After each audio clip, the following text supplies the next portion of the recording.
like a Hellcat.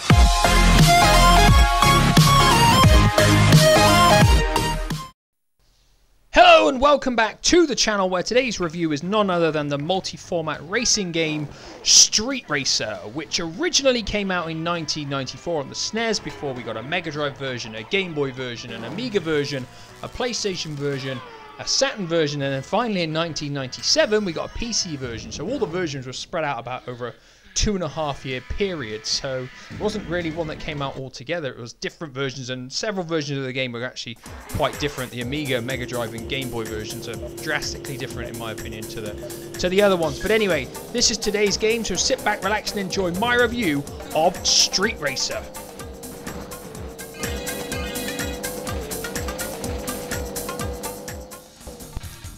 Now, I'll be honest, a lot of people's first impressions of Street Racer are that it's just another Mario Kart knockoff, and in all fairness, I don't really think you can be any more wrong than that, because whilst graphically, initially you might think it does look a little bit like Mario Kart, there is a whole lot more going on here. It's a lot more combat based. You've got punches, you've got a couple of special attacks each, you've got different things that you can pick up and dump on other characters to slow them down and stuff. There's definitely more combat based, and the courses are far smaller, much more compact, and so it's very action orientated, the game, and it's much easier to sort of like shift between first and third and fifth and eighth, and it can drastically change in such a short space of time due to the size of the courses and the way that it's laid out. So apart from initial impressions making it seem like it's Mario Kart, it's not really, in perfect all honesty anyway, in my opinion, not really like Mario Kart.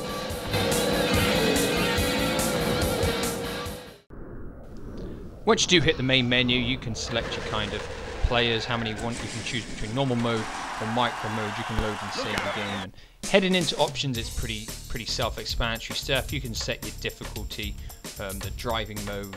You can choose how you want the screen split for when you're doing a two-player, number of laps in races, the number of cars in practice mode, whether you want flat view or isometric view in micro mode, and I'll go on to micro mode a little bit later on as well. But sound effects, all that kind of stuff is pretty just generic stuff. Now you can input codes as well to unlock the one additional character and the other cups right from the get-go too. Now, of course, the main bulk of the game is the championship mode, where you select one of 8 characters. There is one additional character, the rabbit character, to make 9, and then you pick which difficulty cup you want to go through, and of course you progress through the races, getting points for winning, getting bonus points for doing the most punches or collecting the most stars, and of course at the end of the tournament, the character with the most points is the victor. It's that simple. It's very similar to Mario Kart in that respect. Now, the trophies obviously get more difficult as you go along, and there's a variety of different races. There's 27 different tracks, and that is a hell of a lot. There's a lot more than Mario Kart, and I'm going to lead on straight into talking about how they look, because this game is a genuinely really good looking game in my opinion. It combines sprites and polygonal based environments to really good effect. Obviously comparing it to Mario Kart's not fair, because that came out several years before and it slaughters Mario Kart in terms of graphics and presentation and appeal.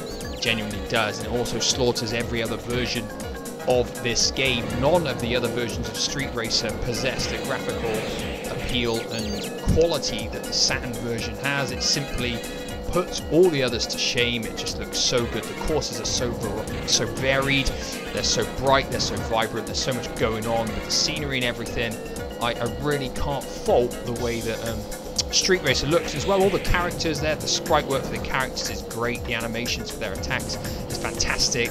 They genuinely do look really good, and it's really difficult to fault the way that Street Racer runs and plays and looks in the looks department, because it genuinely is a fantastic looking game. One of the best looking games of this style of game probably ever, in all fairness to it. So real hats off to Street Racer in the looks department.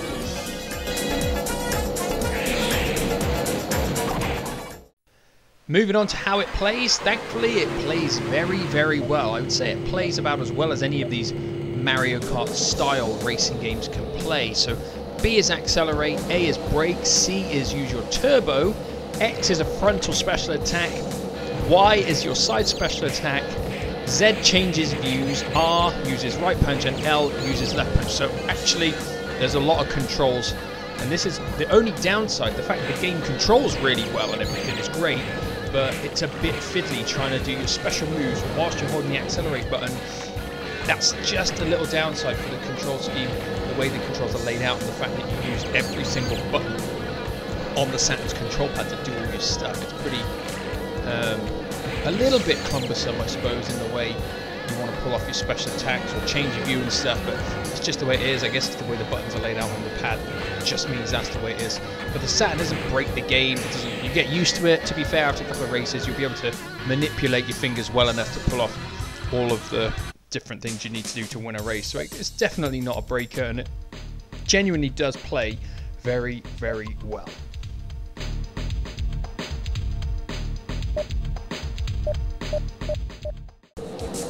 Now, one thing you might not be able to concentrate on when you're playing the game is actually listening to the music. And the music for Street Racing is actually really, really good. There's a variety of tracks with different sounds and different style of music, which really are good to listen to if you can actually put some concentration into it, because the races are so jam-packed and the courses are so tight. It's actually quite tough to sort of concentrate on the sounds and the music, but everything here in the sound effects department and the music department is really, really good. I don't think I've put any complaints or any faults down, so I thought what we do is just listen to a few of the tracks, and so you can see how they are for yourself.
Now, if you've been watching the video whilst you've been listening to this, you might have known there's a replay feature which lets you re-watch the whole entire race that you've done. You can swap the camera view around, you can change it to the perspective of all the different characters on the game, which I thought was a really, really good feature for a game that came out in 1996. I can't think of many other games sort of like at that point in time that had this many features in a replay, so I was really impressed with the replay as well. You can get to see all the graphics that the Saturn has displaying for this game as well, and it just makes you appreciate, I would say is probably the better word, appreciate all the quality. You can see the transparencies from the shadows and everything. It really is, like I said before, a great looking game.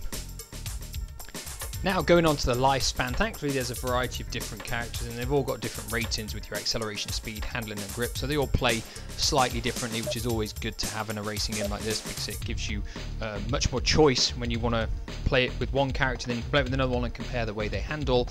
In terms of modes of play which give it the longevity, we've got the battle bowl kind of thing where you have to knock all of your opponents out of the arena to be victorious. Now you can do this with 2 players or all the way up to 8 players would obviously be a fantastic thing. You can do it against a character as a computer, but obviously 8 players against humans would be fantastic. Unfortunately, I don't own the required multi-taps and the amount of control pads just to even attempt to show you that. I have no idea what 8-player split screen would look like, if I'm perfectly honest, how well that would run. Thankfully, I did record some 2-player footage of the races, so let's take a look at that.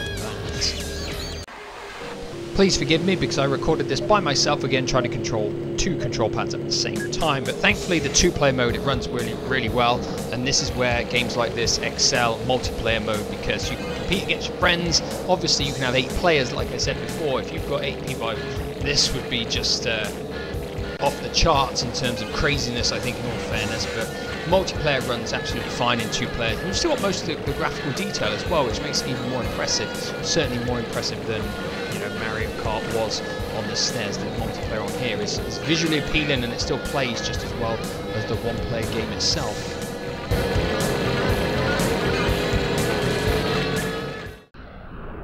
Now the only thing I haven't really covered is the micro style of play, which gives you either a flat or an isometric view above the track, and you have to control it like this. Now the controls are the same, which, well, you can see from me playing it on the screen, I found this mode of play very difficult. You can see the whole entire course in one go, which is nice, but playing it like this, I kind of felt just ruined the whole experience. It felt like a completely different game, if I'm perfectly honest, and one that I wouldn't want to play. If this had been released with this the only viewpoint, I would have cried and I would never want to play it. But thankfully this is just an option.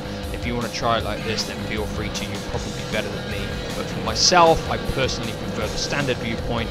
I think it's much more interesting, much more fun, much more visually appealing as well. So maybe this is just a bit of novelty value, or maybe you could actually play it better yourself. But for me, it's a bit of a no-no.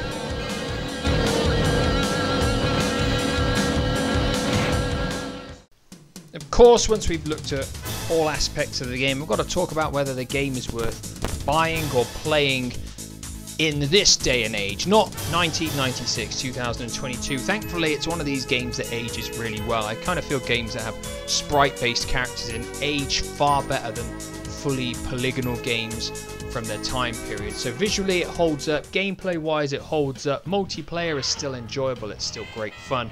So really Street Racer holds up fantastically well, a lot better than some of the other games we've looked at so far. And it's not an expensive title, it's £18 at CEX, it's usually in stock, so it's not too hard to find. It was a really popular game across all the formats. You can usually get it on practically every format available, so it's not hard to get. It's definitely worth playing. It's pretty much one of a kind for the Saturn's library of games. I'm not sure if there's any Japanese releases that were this style of game, but PAL territory wise I can't think of any others off the top of my head. I'm sure somebody will point out that there is, and I've completely forgotten about it, but I don't think there is off the top of my head. That is it for today. Street Racer was a great game. It's still fun to play. I enjoyed recording the footage for the video actually, but that is it for today. Thank you for watching, and I shall see you again soon for another Saturn review. Goodbye for now.